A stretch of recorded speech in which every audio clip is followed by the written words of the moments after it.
আজকের যে ক্রাইমের সত্য ঘটনাটা শুরু করছি সেটা আসামের একটা ঘটনা।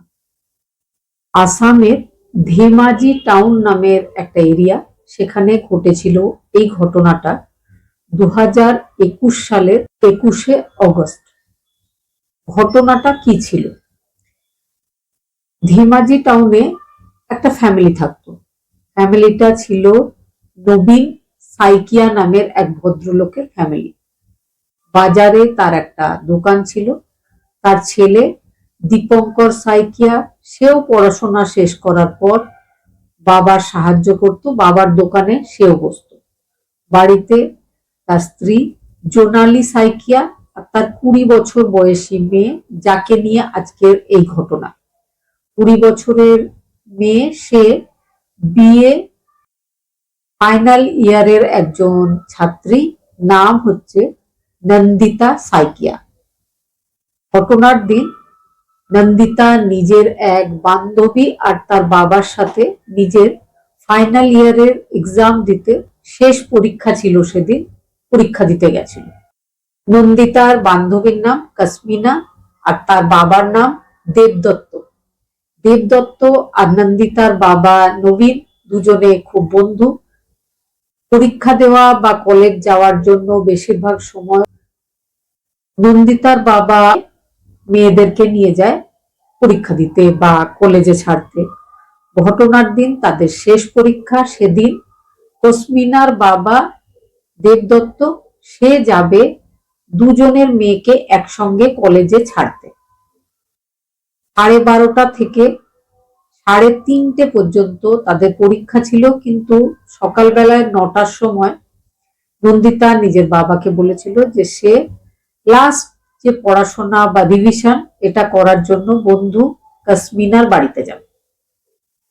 বাবা তাকে কাসমিনার বাড়িতে ছেড়ে দিয়ে বাজারে নিজের দোকানে চলে গেছিল। বাবা আর ছেলে সেখানে নিজেদের দোকানে ছিল। মেয়ে 9টা থেকে প্রায় 12টা পর্যন্ত নিজের বান্ধবীর সাথে বান্ধবীর বাড়িতেই পড়াশোনার প্রিপারেশন বা লাস্ট যে রিভিশন সেটা করছিল। 12টার সময় কাসমিনার বাবা দেবদত্ত মেয়ে আর মেয়ের বান্ধবী দুজনকেই সেখানকার যে কলেজে তারা পড়তো সেখানে পৌঁছে দেয়। পৌঁছে দেওয়ার পরে তার বাবা নিজের অন্যান্য কাজে চলে এসেছিল। তার বাবার সেদিনকার ডিউটি ছিল যে মেয়েকে আর মেয়ের বান্ধবীকে নিয়ে আবার বাড়িতে আসবেন বা সেই বান্ধবীকে বাড়িতে পৌঁছে দেবেন। পরীক্ষা শেষ হয়, কিছুক্ষণের মধ্যে একটা ফোন কল নন্দিতার মায়ের কাছে নন্দিতার নম্বর থেকে এসেছিল। ফোন কলে নন্দিতা কাতর ভাবে মা মা বলে 3-4 বার ডাক দিয়ে ফোনটা কেটে গেছিল। নন্দিতার মা এই ধরনের মেয়ের আওয়াজ পেয়ে মেয়ের কল থেকে চমকে ওঠেন, চিন্তায় পড়ে যান। তিনি বারবার ওই নম্বরে আবার কল করলেও কলটা রিসিভ হয়নি। তিনি নন্দিতার বাবাকে কল করে ব্যাপারটা জানিয়েছিলেন।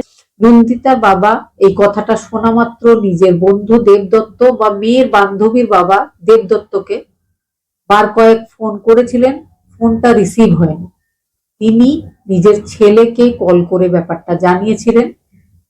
তিনি আর তার ছেলে দীপঙ্কর নিজেদের দোকান থেকে বাইক নিয়ে বেরিয়ে পড়েছিলেন ওই এরিয়ার উদ্দেশ্যে যেখানে মেয়ে আর মেয়ের বন্ধু কলেজে পরীক্ষা দিতে গেছিল। কিন্তু তারা যখনই বাইক স্টার্ট করে বেরোচ্ছেন, ইতিমধ্যেই ধেমাজি টাউনের হসপিটাল থেকে দীপঙ্করের ফোনে বা নন্দিতার যে দাদা আছে তার ফোনে একটা কল এসেছিল। হসপিটাল থেকে জানানো হয়েছিল যে আপনাদের মেয়ে গুরুতর আহত হয়ে এই হসপিটালে ভর্তি হয়েছে, ইমিডিয়েটলি আপনারা চলে আসুন। বাবা দাদা মা কিচ্ছু বুঝতে পারে না। সবাই কিন্তু যত তাড়াতাড়ি সম্ভব ধেমাজি টাউন সরকারি হসপিটালে গিয়ে পৌঁছেছিল। পৌঁছাবার পরে তারা যেটা দেখতে পায় সেটা হচ্ছে তাদের মেয়ে গুরুতর আহত, তার জ্ঞান নেই, কোনো রকমে নিঃশ্বাসটা চলছে, তাকে আইসিইউতে ভর্তি করে দেওয়া হয়েছে। কাসমিনা সেও হসপিটালে ভর্তি আর তাদের বাবা দেবদত্ত সেও হসপিটালে ভর্তি। তারপরে যে ব্যাপারটা লোকজন বা পুলিশের কাছে জানতে পেরেছিল এই ফ্যামিলি, সেটা হচ্ছে রিন্টু শর্মা নামের একজন 30 বছর বয়সী যুবক, সে এই তিনজনের ওপরে অ্যাটাক করেছিল, বিশেষ করে তাদের মেয়ের ওপরে। তাদের মেয়ে সেই জন্য বেশি আহত হয়েছে। কিন্তু প্রথমে সেই ছেলেটা কাশ্মীনার বাবা দেবদত্তর ওপরে চড়াও হয়েছিল, কিন্তু দেবদত্তর মাথায় ছিল হেলমেট, সেই জন্য তার হাতে, তার গায়ে ইত্যাদিতে আঘাত লেগেছিল। তার মেয়ে কাশ্মীনা, তার মাথাতেও ছিল হেলমেট, সেই জন্য তারও হাতে, বুকে ইত্যাদিতে আঘাত লেগেছিল। তবে নন্দিতার মাথায় হেলমেট ছিল না, তার হাতে হেলমেট ছিল, সেই জন্য তার মাথায় 3খানা ডিপ আঘাত লেগেছিল আর শরীরেও লেগেছিল বেশ কয়েকটা আঘাত। সেই জন্য সে গুরুতর আহত হয়েছিল। কিছুক্ষণের মধ্যেই তাকে সেখান থেকে ডিব্রুগড় সরকারি হসপিটালে পাঠিয়ে দেওয়া হয়েছিল, আরো ভালো চিকিৎসা যাতে পাওয়া যায় বা যাতে তাকে বাঁচিয়ে ফেলা যায়। সে কোমায় চলে গেছিল। কিছুক্ষণ ট্রিটমেন্টের পরে কাশ্মীনা আর তার বাবা দেবদত্তকে হসপিটাল থেকে ছেড়ে দেওয়া হয়েছিল। তারা সেই দিনই, মানে ঘটনার দিন সন্ধেবেলায় 7:30টার সময় গিয়ে একটা এফআইআর করেছিল ওই যুবক রিন্টু শর্মার বিরুদ্ধে। ওই ঘটনা ঘটিয়েছিল রিন্টু নামের একজন যুবক, যে যুবক কাশ্মীনা আর নন্দিতা যে কলেজে পড়ে সেই কলেজের একজন লাইব্রেরির সরকারি কর্মী, তবে লাইব্রেরিয়ান নয়। সে ছিল গ্রুপ ডি এর একজন কর্মী। লাইব্রেরির রক্ষণাবেক্ষণ, পরিষ্কার করা, বইপত্র ঠিকমতো সাজিয়ে রাখা ইত্যাদি ছিল তার ডিউটি। শুধু তাই নয়, যারা ওই কলেজে পড়তো তারা লাইব্রেরি কার্ড তৈরি করার জন্য ওই রিন্টু শর্মার কাছেই যেত। সে কেন এই ঘটনা ঘটিয়েছিল সেই বিষয়ে যদি বলা হয়, তাহলে তার মা বাবা পুলিশ টিমকে যেটা জানিয়েছিল সেটা হচ্ছে ওই ছেলেটা, যার নাম রিন্টু শর্মা, কলেজের প্রথম দিন, যেদিন নন্দিতা কলেজে গেছিল তারপরে গেছিল লাইব্রেরিতে কার্ড তৈরি করতে, সেদিন তার দেখা হয়েছিল রিন্টু নামের ওই লাইব্রেরির গ্রুপ ডি এর কর্মীর সাথে। গ্রুপ ডি এর কর্মীর সেই দিনই প্রথম দেখাতেই খুব ভালো লেগে যায় নন্দিতাকে। নন্দিতা কিন্তু সেই ধরনের কিছুই তার মনে হয়নি। সে নিজের লাইব্রেরি কার্ড তৈরি করে চলে এসেছিল, কিন্তু তারপরে বারবার ওই রিন্টু শর্মা নামের যুবক তাকে প্রেমের প্রস্তাব দিয়েছিল, কিন্তু নন্দিতা রাজি হয়নি। সে বলেছিল তার এখন পড়াশোনা করার বয়স, নিজের পায়ে দাঁড়াতে চায়, নিজের ক্যারিয়ার তৈরি করতে চায়, স্বাবলম্বী হতে চায়। সে এখনই ওই ধরনের কোনো ব্যাপারে ভাবছে না, বা ভাবলেও সে কখনোই রিন্টু শর্মার ব্যাপারে ভাববে না। সে কিন্তু সরাসরি রিন্টু না বলে দিয়েছিল, কিন্তু রিন্টু বারবার নন্দিতাকে বিরক্ত করতে থাকে। নন্দিতাকে বারবার প্রেমের প্রস্তাব দিয়ে যখন কাজ হয় না, তখন নন্দিতার যে হোয়াটসঅ্যাপ নম্বর সেগুলোতে মেসেজ করে প্রেমের প্রস্তাব দিতে শুরু করে রিন্টু শর্মা। যেহেতু নন্দিতার কলেজের লাইব্রেরির একজন কর্মী ছিল, সে নন্দিতার সমস্ত বায়োডেটা সে খুব সহজেই জোগাড় করে ফেলেছিল। সে নন্দিতার বাড়ির অ্যাড্রেস, নন্দিতার ফোন নাম্বার জোগাড় করে ফেলেছিল। হোয়াটসঅ্যাপে সে প্রেমের প্রস্তাব আর বিভিন্ন রকম মেসেজ তাকে পাঠাতে শুরু করে। তাতেও যখন কিছু কাজ হয় না, তখন সে নিজের আত্মীয় স্বজনকে আর সঙ্গে নিজে চলে গেছিল নন্দিতাদের বাড়িতে। নন্দিতার বাবা মা সবার কাছে গিয়ে তার আত্মীয়রা বিয়ের প্রস্তাব দিয়েছিল, প্রেমের প্রস্তাব নয়। তারা বলেছিল তারা তাদের মেয়ের সাথে রিন্টুর বিয়ে দিতে ইচ্ছুক, যেহেতু রিন্টু ছিল একজন সরকারি কলেজের কর্মচারী।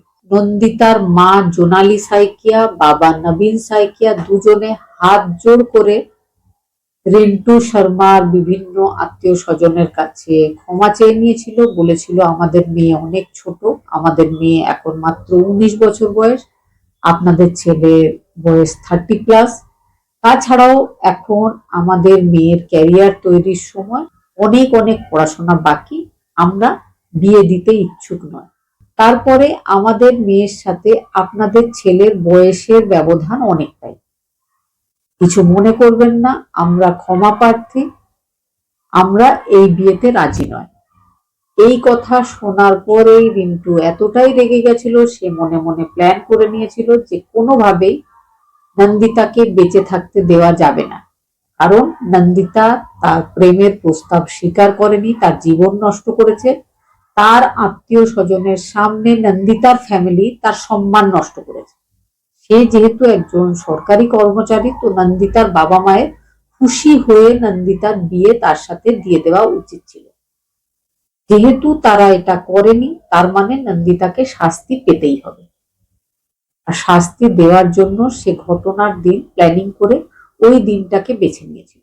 সে সকালবেলায় নিজের এক প্রতিবেশী, নিজের বন্ধু, নাম দুর্গেশ কুমার, তার বাড়িতে যায়, তার স্ত্রীকে বলে যে আপনাদের যে দা বা কাটারিটা রয়েছে সেটা আমাকে দিন, আমার খুব জরুরি দরকার। তার বউ ভেবেছে বাড়ির কোনো কাজের জন্য হয়তো দরকার, সেই জন্য সে নিজের বাড়ি থেকে সেই দাটা দিয়ে দিয়েছে। তা নিয়ে সে শেষ পরীক্ষার দিন কলেজের বাইরে এসে ওয়েট করছিল। সে এসে বুঝতে পারে যে পরীক্ষা শুরু হয়ে গেছে, মানে সমস্ত স্টুডেন্টরা ভেতরে চলে গেছে। তার ইচ্ছা ছিল পরীক্ষার আগেই এই ঘটনাটা ঘটাবার, কিন্তু সে একটু লেট হয়ে গেছিল। নন্দিতা পরীক্ষা দিতে ক্লাসরুমে চলে গেছিল। সে ওই 3 ঘন্টা দা নিয়ে ওই কলেজের বাইরে বসে অপেক্ষা করছিল।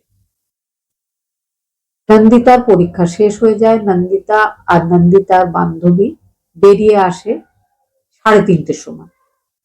কসমিনা আর নন্দিতা কসমিনার বাবার বাইকের কাছে এসে দুজন কথা বলে যে কেমন পরীক্ষা হয়েছে, এই সমস্ত কথা জানাবার পরে তারা বলে যে তারা কিছু খেতে চায়। তারা কলেজের ক্যান্টিনের দিকে চলে যায়। কলেজের ক্যান্টিনে গিয়ে তেমন একটা ভালো পছন্দসই খাবার দাবার পায় না, তারা আবার বাইরে বেরিয়ে আসে, বাবার সাথে কথা বলে। বাবা বাইক স্টার্ট করে, বলে বাজার এরিয়াতে সেখানে গিয়ে হয়তো ভালো কোনো খাবার দাবার পাওয়া যাবে। কলেজ থেকে প্রায় 7 কিলোমিটার দূরে একটা বাস স্টপ, বাস স্টপের আশেপাশে অনেক খাবারের স্টল। সেখানে এসে দেবদত্ত নিজের বাইক দাঁড় করিয়েছিলেন। মেয়ে দুটো নেমে যায়। মেয়েদেরকে তিনি 200 টাকা দিয়ে বলেছিলেন যাও তোমরা গিয়ে কিছু খেয়ে এসো, আমি বাইকটাকে পার্কিং এ দাঁড় করিয়ে আসছি। মেয়ে দুটো এগিয়ে যায়। বাবার মাথায় ছিল হেলমেট, দুজন বান্ধবীর মাথায়ও ছিল হেলমেট। তবে বাইক থেকে নামার পর মুহূর্তেই নন্দিতা হেলমেটটা খুলে নিজের হাতে নিয়ে নেয়, কিন্তু নন্দিতার বন্ধু কসমিনার মাথায় তখনও হেলমেট। কিছুক্ষণের মধ্যেই হঠাৎ করে একটা হলুদ রঙের টি শার্ট পরে একটা স্কুটিতে করে চলে আসে রিন্টু শর্মা। হাতে ছিল ধারালো দা। প্রথমেই সে অ্যাটাক করেছিল কসমিনার বাবার উপরে। কসমিনার বাবার মাথায় ছিল হেলমেট, হেলমেটে যখন দায়ের চোট পড়ে তখন দা স্লিপ করে, দাটা এসে লাগে কাঁধে, বুকে। 2-3 বার তাকে আঘাত করতেই এরিয়াতে চিৎকার চেঁচামেচি শুরু হয়। সঙ্গে সঙ্গে মেয়ে দুটো পেছন ফিরে দেখেছিল ব্যাপারটা। দুজন মেয়ে কিন্তু সেদিকে ছুটে এগিয়ে আসে। দুজন মেয়েকে দেখেই প্রথমেই কসমিনার উপর হামলা করে রিন্টু শর্মা। কসমিনাকে 2-3 বার আঘাত করার পর সে সোজা চলে যায় নন্দিতার দিকে। নন্দিতার মাথায় কিন্তু হেলমেট ছিল না। সে সজোরে নন্দিতার হাতে, বুকে, মাথায় আঘাত করতে থাকে। মাথায় 3 বার সে সজোরে আঘাত করেছিল।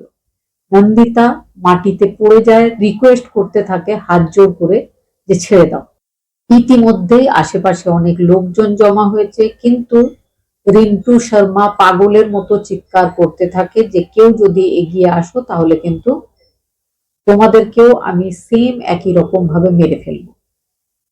সবাই ভয় পেয়ে যায়, দূর থেকে দেখতে থাকে, দূর থেকে ভিডিও তৈরি করতে থাকে। সেই ভিডিওটা পরবর্তীকালে খুব ভাইরাল হয়েছিল। বহু কষ্টের পর কিছু লোকজন পড়ে থাকা 3জন আহত মানুষকে স্থানীয় সরকারি হসপিটালে নিয়ে যেতে সক্ষম হয়েছিল। রিন্টু শর্মা কিন্তু হাতে দা নিয়ে ওই একই রকম ভাবে উন্মাদ হয়ে চিৎকার চেঁচামেচি করতে থাকে। ইতিমধ্যেই অনিল শর্মা নামের একজন পুলিশ ইন্সপেক্টরের কাছে ডিএসপির কল আসে। যেখানে ওই ঘটনা ঘটেছিল সেখান থেকেই কেউ পুলিশ স্টেশনে খবরটা দিয়েছিল। অনিল শর্মা নিজের টিম নিয়ে চলে এসেছিল ওই বাস স্টপ এরিয়াতে যেখানে ঘটনাটা ঘটেছিল। রিন্টু শর্মাকে দেখে অনিল শর্মা চিনতে পেরেছিলেন, কারণ ওই ইন্সপেক্টর অনিল শর্মার প্রতিবেশী ছিল রিন্টু শর্মা। তিনি রিন্টু শর্মাকে অনেক বোঝানোর চেষ্টা করেন যে তুমি এসো, তোমাকেও ডাক্তারের কাছে নিয়ে যেতে হবে, তোমাকে শাস্তি দেওয়া যাবে না, তোমাকে আমরা ঠিক বাঁচিয়ে নেব। অনেক রকম কথা বোঝাবার পর প্রায় 1.5 ঘন্টা সাধ্য সাধনা করার পর রিন্টু শর্মা পুলিশকে আত্মসমর্পণ করেছিল। রিন্টুকে প্রথমে একটা স্থানীয় বেসরকারি হসপিটালে নিয়ে যাওয়া হয়, তারপর সেখান থেকে তাকে পুলিশ নিজের কাস্টাডিতে বা জেলে নিয়ে চলে আসে জিজ্ঞাসাবাদের জন্য। রিন্টু যতক্ষণ চিৎকার চেঁচামেচি করছিল ওই বাস স্টপে একটা বাঁশের তৈরি বেড়া, তার ওপার থেকে সে সমানে বলছিল নন্দিতা আর নন্দিতার ফ্যামিলির লোকজনেরা অহংকারী, তারা রিন্টুর সম্মান নষ্ট করেছে, তারা রিন্টুর জীবন নষ্ট করেছে, রিন্টু যা করেছে একদম ঠিক করেছে। 25 অগস্ট 2021 সালে ডিব্রুগড় হসপিটালে নন্দিতা সালকিয়া 20 বছর বয়সে মারা গেছিল। মারা যাওয়ার পরে তার পোস্টমর্টম হয়। পোস্টমর্টমের যে রিপোর্টটা পাওয়া গেছিল তাতে তার বুকে, কাঁধে সব জায়গায় বিভিন্ন আঘাত ছিল। শুধু শরীরের উপর এরিয়াতেই আঘাত ছিল এমন নয়, হাড় পর্যন্ত পৌঁছেছিল সেই দায়ের আঘাত। 9 সেন্টিমিটার, 4 সেন্টিমিটার আর 11 সেন্টিমিটারের 3খানা গভীর আঘাত ছিল তার মাথায়। সে কিন্তু ওই ঘটনার পর একবারও জ্ঞানেই আসেনি। প্রচন্ড অসুস্থ হওয়ার পরে কোমাতেই ছিল, কোমাতেই সে শেষ নিঃশ্বাস ফেলেছিল। এই ঘটনার পর রিন্টুকে অনেক জিজ্ঞাসাবাদ করা হয়। রিন্টু নিজের সমস্ত দোষ স্বীকার করেছিল, স্বচক্ষে দেখেছিল বাস স্টপে ওই সময় থাকা সব মানুষজন। তা সত্ত্বেও কিন্তু এখনো রিন্টুকে তেমন ভাবে কোনো শাস্তি দেওয়া যায়নি। রিন্টু তখন থেকে জেলেই আছে। লোয়ার কোর্ট থেকে 4 বছর চলা শুনানির পর তাকে মৃত্যুদণ্ডে দণ্ডিত করা হয়েছিল। তবে সেটা ছিল লোয়ার কোর্টের একটা ফয়সালা। এখন ব্যাপারটা হাইকোর্টের দ্বারস্থ হয়েছে, তারপর হয়তো সুপ্রিম কোর্ট যাবে ব্যাপারটা। কিন্তু রিন্টু শর্মার ওই একতরফা প্রেমের ব্যাপারটা একটা 20 বছর বয়সী মেয়ের ভবিষ্যতের সমস্ত স্বপ্ন, তার জীবন সবটাই কেড়ে নিয়েছিল। কিন্তু এক্ষেত্রে মেয়েটার বা মেয়েটার ফ্যামিলির কোনো দোষ ছিল না। ঘটনাটা শোনার পরে আপনাদের মূল্যবান বক্তব্য অবশ্যই কমেন্টে জানাবেন। খুব ভালো থাকবেন, সুস্থ থাকবেন।